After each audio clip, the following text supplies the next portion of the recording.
मैं सीमांचल के इंसाफ की लड़ाई पतन छाप को लेकर लड़ूंगा। क्या आप हमारे भाई मुर्शिद आलम को वोट देंगे? मेरे अजीज दोस्तों और बुजुर्गों, वहीं पर हम आपको बताना चाहते हैं कि आज सीमांचल में 90% मुस्लिम समाज के बच्चे 12th का 12वीं का इम्तिहान पास नहीं करते। तेजस्वी आकर यहाँ पर बोला सत्ता में आएंगे, हर घर को नौकरी मिलेगी। कहा था ना, गवर्नमेंट का कानून ये कहता है कि 12वीं पास होना चाहिए तो उसको नौकरी मिलेगी। 90% अल्पसंख्यक समाज के बच्चे 12वीं पास नहीं है, कैसे नौकरी मिलेगी बताओ? और हैरत की बात यह है, सरकार बोलती है कि 12वीं जमात पास होना जरूरी है तब नौकरी मिलेगी। तेजस्वी 12वीं पास है, वो 9वीं पास है। 9वीं पास मुख्यमंत्री बन सकता है। जिसको उन्होंने 12वीं जमात नहीं पास करवाया उसको कह रहे हो तो नौकरी दूंगा। ओवैसी आपसे वादा कर रहा है कि सीमांचल के बच्चे और बच्चियों को 12वीं क्लास का इम्तिहान में पास करवाएंगे। इस पर दम नहीं खत्म नहीं करेंगे, बल्कि ओवैसी और मंजलिस ये ख्वाब देखती और कोशिश कर रही है कि सीमांचल का बेटा साइंटिस्ट बने ताकि जमीन में जो गंदा पानी उसमें यूरेनियम है, आर्सेनिक है, उसको सही कर सके। मंजलिस यहाँ के बेटियों को डॉक्टर बनाना चाहती है ताकि हमारे सीमांचल की माँ और बहनों में जो कैंसर और टीबी हो रहा है उसका इलाज कर सके। मंजलिस यहाँ पर सीमांचल के बच्चों को इंजीनियर बनाना चाहती है ताकि सीमांचल का बेटा ऐसा पुल बनाएगा जो नीतीश कुमार और राजद और मोदी ने नहीं बनाया, ये मंजलिस का ख्वाब है। और राजद के लोगों जान लो, 15 साल लालू और उनकी पत्नी मुख्यमंत्री रहे, 4 साल तेजस्वी उप मुख्यमंत्री रहा है, 20 साल से नीतीश कुमार मुख्यमंत्री है, 11 साल से मोदी प्रधानमंत्री है। अरे तुमने सीमांचल के लिए क्या किया बताओ हमको? क्या किया तुमने? कोई सेंट्रल यूनिवर्सिटी है? नहीं है। तुमने पुल पटना में बनाया, सीमांचल में नहीं बनाया। जोगी की जनता, क्या ये बात सच नहीं है कि सीमांचल का बेटा मासूम बच्चा स्कूल को जाने के लिए कश्ती में गिरकर पानी में डूबकर मर जाता है या रोड पर उसका एक्सीडेंट हो जाता है? क्या ये बात सच नहीं है? हमारी माँ और बहनें जब 9 महीने अपने पेट में एक बच्चे को रखते हैं और पैदा होने के बाद सीमांचल में 50% बच्चे मर जाते हैं, मृत्यु दर है। बताओ उनके लिए अस्पताल क्यों नहीं बनाया राजद ने, नीतीश कुमार ने और मोदी ने?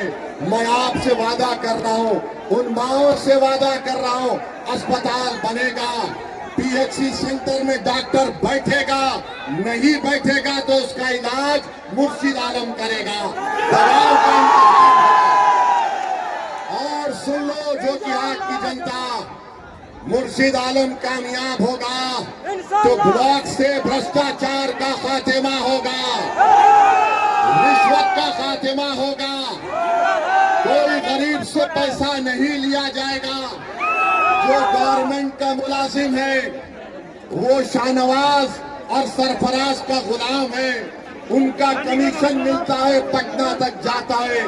अगर मंजलिस के लोग, मंजलिस के प्रत्याशी यहाँ से एमएलए बनेंगे तो सुन लो सीमांचल की जनता, ओवैसी तुमसे वादा कर रहा है, सुन लो जो कि हाथ की गयूर अवाम, मंजलिस का एमएलए जीतेगा तो सीमांचल का पूरा ये गेम हम खत्म कर देंगे। इन जालिमों का पूरा जुल्म का खेल खत्म होगा, इंसाफ होगा, मान सम्मान मिलेगा। इसीलिए आज मंजलिस से बुरी बुरी बातें बोली जाती है, झूठा इल्जाम लगाया जाता है। अरे ये तीन छाप बताओ, तीन छाप वालों क्या तुम वक्फ के कानून को मानते हो? बताओ, तुम्हारी जबान क्यों खामोश बैठ गई जब मोदी आकर सीमांचल में कहता है कि घुसपैठिया है? बताओ मेरे भाई, क्या जोकीहाट में कोई बांग्लादेशी नेपाली है? कोई बांग्लादेशी नेपाली है? क्या हम भारत के नागरिक नहीं हैं?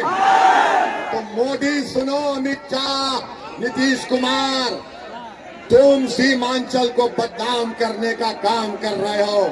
यहाँ पर भारत के नागरिक रहते हैं, तुम सीमांचल में एक समुदाय को, एक मजहब के मानने वालों को बदनाम करना चाहते हो। इसका जवाब जोकीहाट, तीर छाप और मोदी को 11 तारीख को देंगे ना? कैसा देंगे? बटन दबाकर, बटन छाप।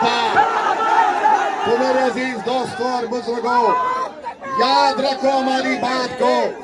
एक बाप के दो बेटे हैं, दोनों इलेक्शन लड़ रहे हैं और दोनों एक दूसरे से बात नहीं करते, नफरत करते हैं। जब दो भाई एक माँ के बेटे हैं, नहीं बात करते, जोकीहाट की जनता, तुम उस घर की तरफ मत पलट कर देखो जिस घर के भाई एक दूसरे से मोहब्बत नहीं करते।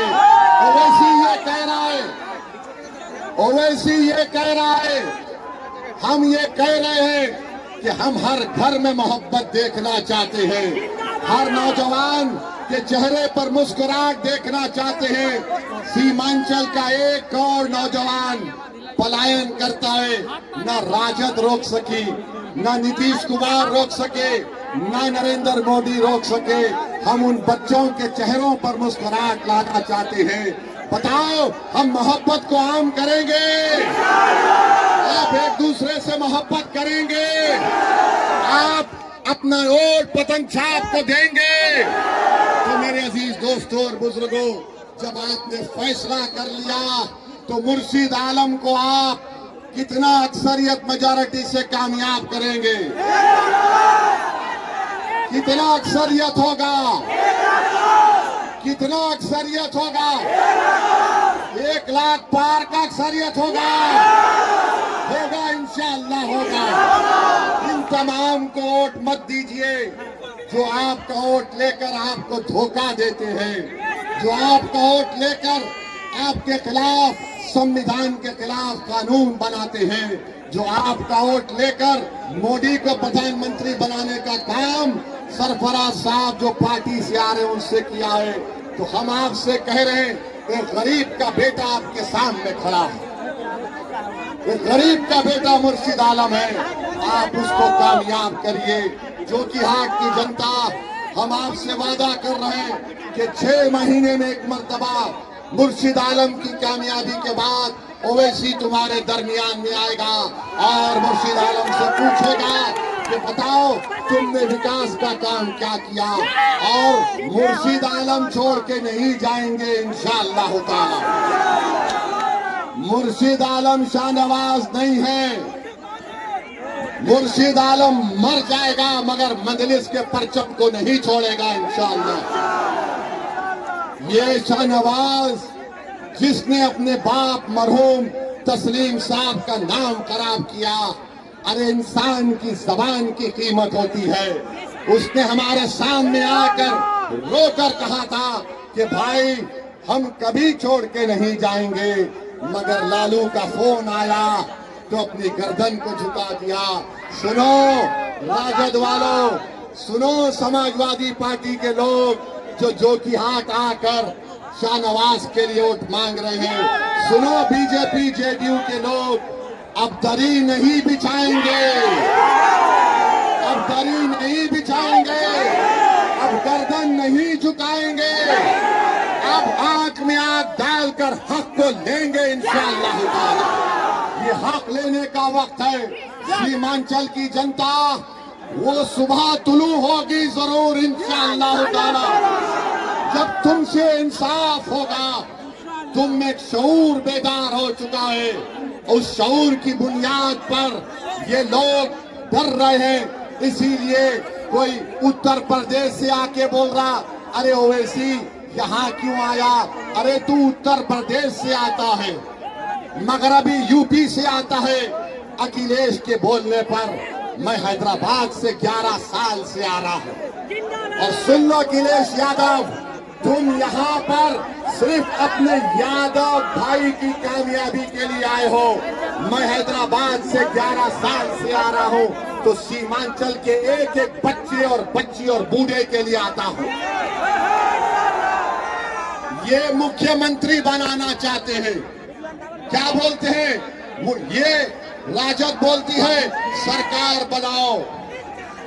जिस पार्टी से सरफराज साहब है, सरकार बनाओ। जिस पार्टी से तीर छाप और मोदी है, बोलते हैं सरकार बनाओ। ओवैसी क्या बोलता है? तीनों को हराओ।